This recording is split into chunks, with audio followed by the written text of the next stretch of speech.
सर्वेभ्यः प्रणामान् व्याहरामि। श्रीमते रामानुजाय नमः। अधुना भाट्टदीपिकातः प्रथमाध्याये प्रथमाध्याये चतुर्थपादे द्वादशं यत् वैश्वानराधिकरणमिति तदधिकृत्य किञ्चित् समयानुगुणं वक्तुमिच्छामि। इदानीं भाट्टदीपिकायां प्रथमाध्याये चतुर्थपादे एकादशमधिकरणं वैश्वदेवाधिकरणम् इति। तत्र वैश्वदेवशब्दस्य गुणसमर्पकत्वं वा उत नामधेयत्वं वा इति सन्दिह्य वैश्वदेवशब्दस्य नामधेयत्वमेव इति सिद्धान्तितं। तदुत्तरं द्वादशाधिकरणे वैश्वानराधिकरणे तावत् पूर्वपक्षे वैश्वानरशब्दस्य गुणविधित्वं निरूप्यते। अतः पूर्वाधिकरणेन अस्य अधिकरणस्य यः पूर्वपक्षः वर्तते तस्य प्रत्युदाहरणसङ्गतिः अत्र निगद्यते। अत्र विषयवाक्यमेवं वर्तते, वैश्वानरं द्वादशकपालं निर्वपेत् पुत्रे जाते इति। अनेन वाक्येन विश्वनरदेवताकः द्वादशकपालपुरोडाशद्रव्यकः निर्वपतिना लक्ष्यः यागः विधीयते। अत्र वैश्वानरं द्वादशकपालम् इति पदद्वयं वर्तते। अत्र वैश्वानरम् इति तद्धितान्तं पदम्। अत्र तद्धितेन तावत् विश्वनरदेवतायाः द्वादशकपालपुरोडाशस्य च सम्बन्धः अवगम्यते। सास्य देवता इति देवता तद्धितप्रत्ययः अत्र वर्तते इत्यतः द्रव्यदेवतासम्बन्धः अत्र प्रतीयते। द्रव्यदेवतासम्बन्धः तावत् अन्यस्यां क्रियायां न सम्भवति इति अत्र तावत् यागः कल्प्यते।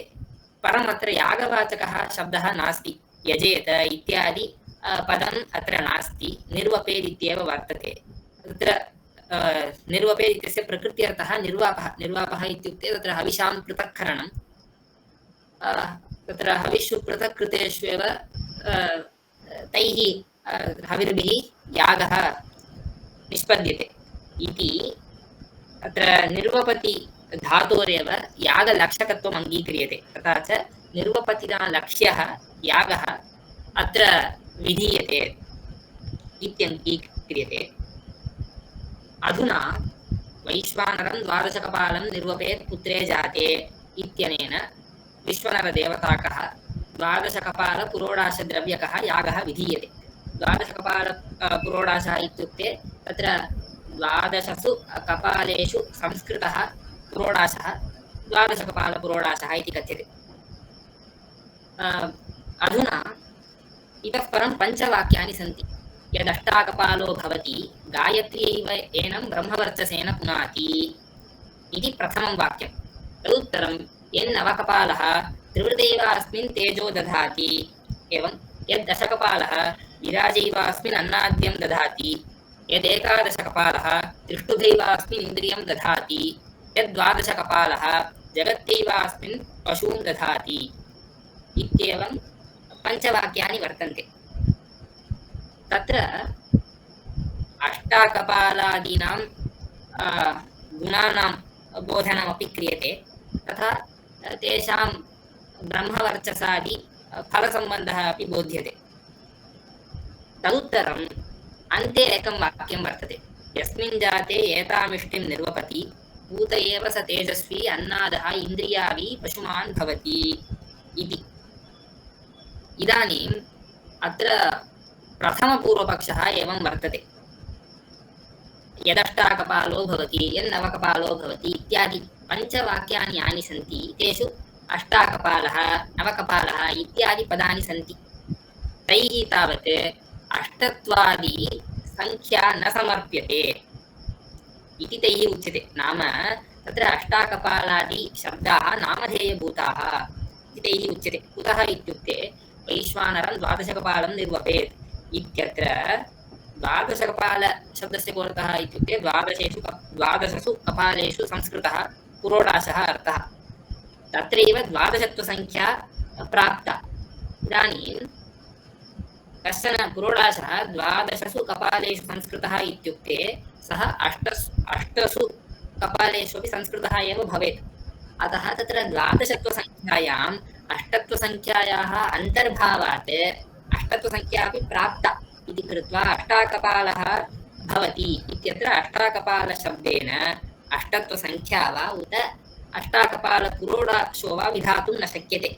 गुणसमर्पणं तावत् अष्टाकपालपदेन नैव कर्तुं शक्यते। तथैव नवकपालादिपदैरपि गुणसमर्पणं नैव भवितुमर्हति इति कृत्वा अष्टाकपालादिपदानां नामधेयत्वं वैश्वानरयागस्य अष्टाकपालशब्दः नामधेयं तथा नवकपालशब्दोऽपि एवं दशकपालशब्दोऽपि इति अत्र कथ्यते।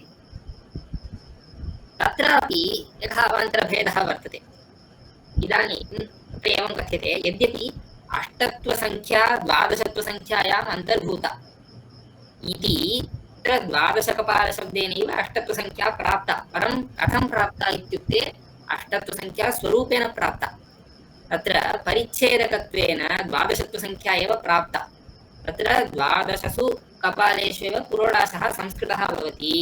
स एव अष्टस्वपि कपालेषु संस्कृतः इत्युक्ते तस्य एकः अंशः अष्टसु कपालेषु संस्कृतः इत्यर्थः। परं तत्र परिच्छेदकत्वं 12त्वसङ्ख्यायाः एव स्वीक्रियते इति अष्टत्वसङ्ख्या परिच्छेदकत्वेन न प्राप्ता। अतः अष्टत्वादिसङ्ख्यानां परिच्छेदकत्वेन प्रापणार्थम् अष्टाकपालादिपदानि सन्ति इति अष्टाकपालादिपदानां गुणसमर्पकत्वं सम्भवति इत्यपि केचन कथयन्ति। अतः अष्टाकत्वम् इति गुणः वा समर्प्यते। तत्र अष्टत्वगुणसमर्पणपक्षे तु अष्टत्वं तु कपालेषु अन्वेति, तद्वारा कपालसंस्कृतपुरोडाशेषु तद्वारा तद्द्रव्यकयागे इत्येवम्। अथवा अष्टाकपालशब्देन साक्षात् अष्टाकपालद्रव्यस्यैव विधाने तस्य तु साक्षात् तद्द्रव्यकयागे सम्बन्धः भवति इत्येवं तत्र प्रथमः पूर्वपक्षः। तत्र एवं कथ्यते, यद्12कपालः तत्र वैश्वानरं 12कपालं निर्वपेत् पुत्रे जाते इति प्रारभ्यते। तदनन्तरं यस्मिन् जाते एताविष्टिं निर्वपति इति तत्र अन्तिमं वाक्यम्। एवं च तत्र पुत्रे जाते इति प्रारम्भः, यस्मिन् जाते इति तत्र उपसंहारः। एवं उपक्रम उपसंहारयोः पुत्रजननरूपनिमित्तविषयकत्वं वर्तते। एक एव विषयः इत्यतः तत्र एकवाक्यत्वं प्रतीयते। उपक्रमस्य उपसंहारस्य च एकविषयत्वेन तत्र सर्वेषां वाक्यानाम् एकवाक्यत्वं प्रतीयते। अतः इदानीं वैश्वानरं 12कपालं निर्वपेदिति वाक्ये 12कपालपुरोडाशः विहितः, सः उत्पत्तिशिष्टः भवति। तथा अष्टाकपालादिपुरोडाशाः उत्पन्नशिष्टाः भवन्ति इति तत्र उत्पत्तिशिष्टस्य प्राबल्यम् उत्पन्नशिष्टानां दौर्बल्यम् इति एवं नैव वक्तुं शक्यते। सर्वेषामपि एकवाक्यत्वात् तत्र सर्वेपि उत्पत्तिशिष्टाः एव। 12कपालपुरोडाशोऽपि उत्पत्तिशिष्टः, तथा अष्टाकपालादिपुरोडाशाः अपि उत्पत्तिशिष्टाः एव इत्यतः तत्र सर्वेषां विधानम् उपपद्यते। एकस्मिन्नेव वैश्वानरयागे सर्वेषां विकल्पेन विधानम् उपपद्यते। तत्र उत्पत्तिशिष्टस्य गुणस्य कुत्रचित् निवेशे सति उत्पन्नशिष्टानां निवेशः न सम्भवति इति कथ्यते। यथा तत्र वैश्वदेव्यामिक्षा इति तत्र आमिक्षायाः उत्पत्तिशिष्टायाः निवेशे सति वाजिनस्य उत्पन्नशिष्टस्य निवेशः नाङ्गीक्रियते, तत्र नास्ति इति कथ्यते। एवं प्रथमपूर्वपक्षः। तदुत्तरं द्वितीयपूर्वपक्षः कथ्यते। इदानीं तत्र एकवाक्यत्वमपि मास्तु, तथापि तत्र यस्मिन् जाते इति उपसंहारे वर्तते, पुत्रे जाते इति उपक्रमे वर्तते। तत्र एकवाक्यत्वं नाङ्गीक्रियते चेदपि वैश्वानरं 12कपालं निर्वपेदिति उपक्रमवाक्ये तावत् 12कपालपुरोडाशः नैव विधीयते, अपि तु यद्12कपालो भवति इति पञ्चवाक्येषु यदन्तिमं वाक्यं तत्रैव 12कपालपुरोडाशः विधीयते। अतः सर्वे एव उत्पन्नशिष्टाः एव। अष्टाकपालादि पञ्च पुरोडाशाः अपि उत्पन्नशिष्टाः एव इति कृत्वा समप्राबल्यात् सर्वेषामपि विधानम् उपपद्यते इति द्वितीयपूर्वपक्षः। तृतीयपूर्वपक्षस्तु इदानीं यदष्टाकपालः भवति गायत्र्या एव एनं ब्रह्मवर्चसेन पुनाति इति प्रत्येकस्मिन्नपि वाक्ये किञ्चित् फलं श्रूयते। ब्रह्मवर्चः इति एकं फलं, पशुः इत्येकं फलम्, इन्द्रियम् इत्येकं फलम्, एवं तत्तद्वाक्ये तत्तत् फलं श्रूयते। अतः तत्तत् फलोद्देशेन अष्टाकपालादि गुणाः एव विधीयन्ते। अष्टाकपालरूपः गुणः, नवकपालरूपगुणः, दशकपालरूपगुणः इत्येवं तत्तद्गुणाः एव ब्रह्मवर्चसादिरूपफलोद्देशे प्रकृतस्य वैश्वानरयागस्य आश्रयत्वमात्रं कल्प्यते इति तृतीयपूर्वपक्षः। तत्र सिद्धान्तस्तु एवं कथ्यते, सर्वेषां वाक्यानाम् एकवाक्यत्वं सम्भवति चेत् तदेव स्वीकार्यं। वाक्यानि परस्परभिन्नानि इति नैव अङ्गीकार्यं। तत्र उपक्रमे पुत्रे जाते इति श्रूयते, उपसंहारे यस्मिन् जाते इति श्रूयते। ततः पुत्रजनन निमित्तं तावत् उपक्रम उपसंहारयोः तुल्यम् इति कृत्वा एकविषयत्वेन एकवाक्यत्वम् अवश्यम् अङ्गीकार्यं। तथा च तत्र यत् उपक्रमवाक्यं वर्तते, वैश्वानरं द्वादशकपालं निरूपयत् पुत्रे जाते इति, तेन वैश्वानरयागः विधीयते। तदुत्तरं यानि पञ्चवाक्यानि सन्ति, किञ्च तत्र अन्तिमं यद्वाक्यं वर्तते तत्सर्वस्य अर्थवादत्वं स्वीक्रियते। तत्र सर्वेषां वाक्यानां स्तुतिपरत्वं स्वीक्रियते। नाम सर्वैरपि वाक्यैः प्रकृतः वैश्वानरयागे एव स्तूयते इति उच्यते। कथं स्तूयते इत्युक्ते, इदानीम् अष्टाकपालादिपदानि सन्ति, अष्टाकपालः, नवकपालः इत्यादि पदानि सन्ति। तैः तावत् अष्टाकपालः इत्युक्ते तत्र द्वादशकपालपुरोडाशस्य एकः अंशः। तद् नवकपालः इत्युक्ते सोऽपि नवसु कपालेषु संस्कृतः द्वादशकपालपुरोडाशस्य एकः अंशः। तत्र एकैकस्यापि अंशस्य एकैकफलसाधनत्वं कथ्यते। अष्टाकपालस्य सः ब्रह्मवर्चोरूपं फलं साधयति, नवकपालम् इत्युक्ते तत् तेजोरूपं फलं साधयति इति एकैकफलसाधनत्वम् एकैकस्य अंशस्यैव कथ्यते। एवम् अंशस्यैव एकैकफलसाधनत्वं सम्भवति चेत् अंशविशिष्टस्य अवयविनः सर्वफलसाधनत्वं सिद्ध्यति इत्येवं रीत्या अत्र द्वादशकपालपुरोडाशस्य सर्वफलसाधनत्वं सिद्ध्यति इति द्योतयन् प्रकृतस्य यागस्य स्तुतिः समर्प्यते।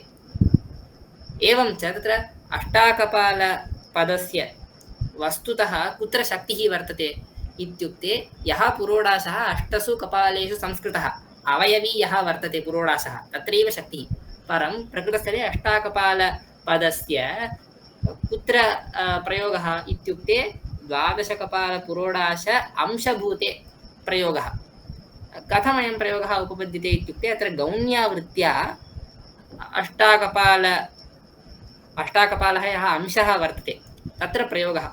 इदानीम् अष्टत्वाश्रय कपालश्रपितत्वम् इति सादृश्यं वर्तते। नाम यः पुरोडाशः अष्टसु कपालेषु संस्कृतः, तादृश पुरोडाशस्य संस्कारकाः ये कपालाः सन्ति तेषामपि अष्टत्वं वर्तते।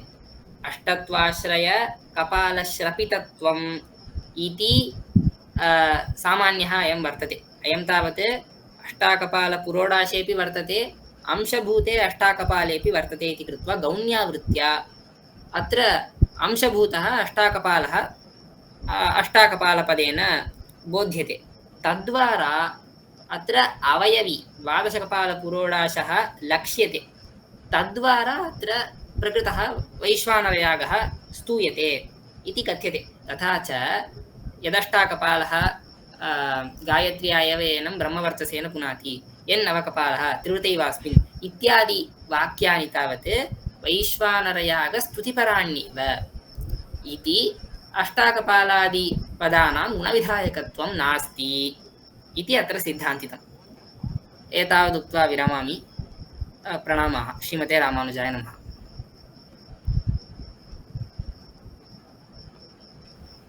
धन्यवादाः महोदयाय।